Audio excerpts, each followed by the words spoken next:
know you think you know what's in this mug, but it's actually hot chocolate.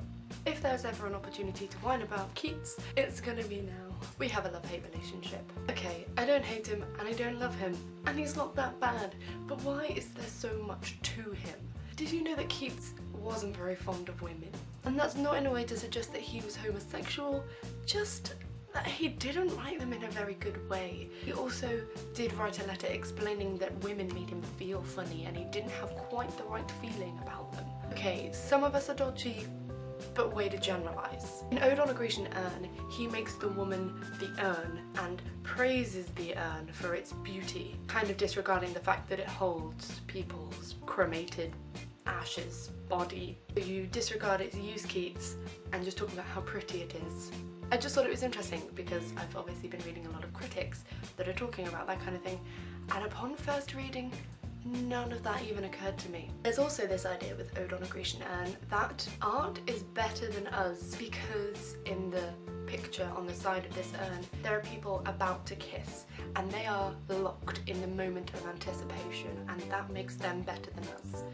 Bit harsh. It's not my fault that I'm not constantly about to kiss people.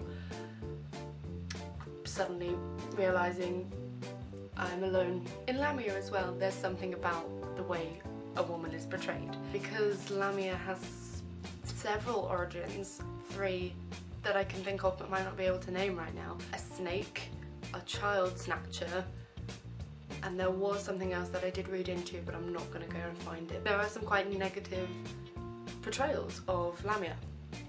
I'm not really specifically writing about women, it's just something that's cropped up a few times. I'm actually writing about Keats's political versus aesthetical, should I say politics versus aesthetics, and it's really interesting because if you don't read into poetry that much, you don't get that much from it. That might sound a little bit obvious, but let me talk about this for a second because obviously this is dear to my heart.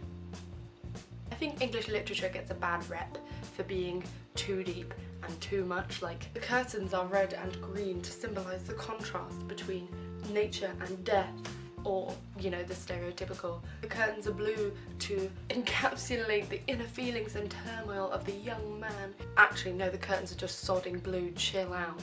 Yeah, I do understand to that degree sometimes there can be too much read into things. But when it comes to things like Keats or other people of the time, as in the 19th century I'm thinking here, Wordsworth and Coleridge, there were deep-seated issues of the time, like the political stuff that was going on is in there, and it does sound a little bit weird to say, even though there's this urn, you're going to try and pick out politics from it. That's where gender politics come in. But perhaps, say, Isabella or the Pot of Basil, the politics come in there from the proto-Marxism that's hidden within like the brothers and their attitude towards their workforce and things like that. And if you don't read into it, you don't know, and you completely lose half of the poem and its impact, I think. Which is really strange coming from somebody that didn't much like poetry that long ago, although I do think it is in part to do with how much you have to know. If you know that stuff already, it definitely makes it more enjoyable, but researching it can also be quite fun and putting it together, which is sort of how I feel about this essay right now. Interesting to talk about, but it's not easy to write about. Anyway, just heard the door go, and I've also got to write this essay, so finish my hot chocolate and finish the video. Hope you might have learnt something and maybe sparked your interest a bit in English.